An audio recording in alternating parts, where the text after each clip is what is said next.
Hey gents, if you go on most YouTube videos about watches and you go down the comments, you will see Orient, Orient, Orient, Orient. So I grabbed one. The main one that you see out there, people recommending, is the Orient Bambino. Those watches are like $150, $200 depending on when and where you buy them. And to me, they're a little bit big.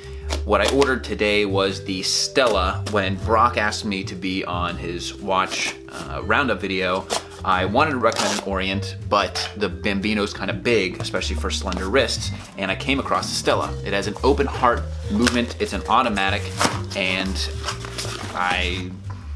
it just showed up one day. It's crazy. And you know, I don't have direct experience with a Bambino, I just know that watch lovers, watch nerds love them, so I grabbed one. And the Stella is different from the Bambino in a few ways. It is a 36mm watch, so it's much smaller. It has an open heart movement displaying the automatic in-house Orient movement. And what I think is really interesting about Orient is that this is a Japanese watch company. They make in-house movements, and they're partially owned by the Seiko Corporation, but they're not Seiko movements, because when you think about, like, in South Korea, Samsung in the US means appliances and phones, but Samsung in South Korea is like apartment buildings and bulldozers and all kinds of stuff. And in Japan, the Seiko Corporation has three companies, one of them being the Epson Corporation, and so Orient actually reports up through the Epson Corporation, not through Seiko. So these are in-house movements made within here. So it's like the company that produces the printers are also making watches, not the watch company also making the sub-brand Orient, which is kind of crazy. I'm sure there has to be IP share between the two, but you know, who really knows? So this is the Orient watch. This is the Orient watch brand that everybody says, like, if you're looking at movement or Daniel Wellington, you're an idiot, you should be looking at Orient. Let's take a look. And there is a good reason. I mean, a lot of these watches are very beautiful and well made. The big thing with this one, so it was listed for $350 on the site. I think I paid $200 because there was a sale going on at the time, which makes some of this stuff kind of hard to nail down. It's like if you look at Vincero or Movement, any of those watch brands, like pretty much the price that is listed is the one that you're going to pay.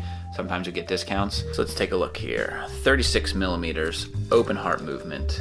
And they also have the Envoy, which has a slightly different face displaying some of the numbers, but you can see that movement right on the back. So let's get some beauty shots, get this on the wrist.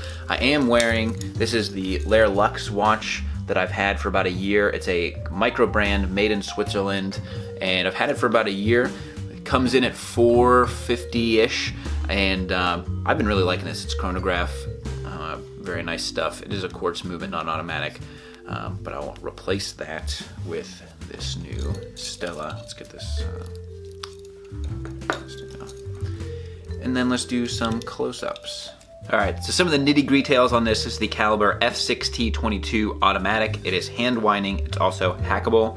The power reserve is 40 hours. There's a mineral crystal on here. It is a 30-meter water resistance, so I want to be very careful with water on this. It's a stainless steel bezel, and it has that gold color to it. This has the leather reptile band, lug width of 17mm, and it is a 12.5mm thick case. So I love the way that this wears on the wrist. I always find that I'm somewhere between 34 and 36mm in watches. That's always my most comfortable spot. I do wear my 41mm Seamaster as a daily wear, but like my favorite is this size. And I can tell it's a high quality piece made of high quality materials. The leather strap, you know, what are you gonna expect in a $200 price range? It feels plasticky. It feels like the Movement or the Vincero watch straps that I get, but it's definitely one of the more beautiful designed watches of any of them that I've come across. I wasn't so sure about the open heart movement. One of my favorite things about automatic watches is the artistry and the mechanics behind a watch that is powered by the movement on your wrist. And so I do like the fact that you can just kind of look and see what's going on. I find myself, I'll pull off my Seamaster all the time and look at the movement on the back.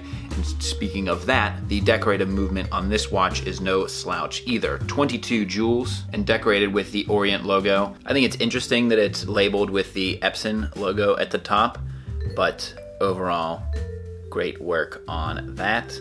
And you can see it's pretty thin, not too thick, not as thin as maybe I prefer, but the dial on this just looks so good. There's a little bit of sound when you spin the movement. That's something that I usually hear in watches of this price point. Any of the like sub $500 watches that have been automatic, you can usually hear it. It just comes down to the finishing of the watch. But overall, I mean, for $200, it's no wonder that Orient is the darling of the internet watch community. For $350, it's a little bit higher, but for an automatic in-house movement like this, even $350 is a great deal. I just wish, if there's one thing, if they could have made it 18 millimeters in straps, you could do so many things with the straps on this.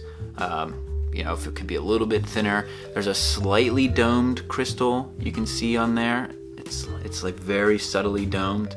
And so if they could, slim down some of these automatic movements, they're building them in-house, these would be really tough to beat. And then also, like, I've been getting more ads for them as I've shopped for them, but they just seem to not really grasp digital marketing and social media the way that Movement or Vincero does, Vincero. So that's my new Orient Stella. You'll be seeing this in plenty of videos going forward. I usually switch watches out like every day or sometimes twice a day just because I got them all here. I want to try them out, see what's out there. But Orient, tough to beat at that price point. If you're shopping for that like $200-ish, Orient right there.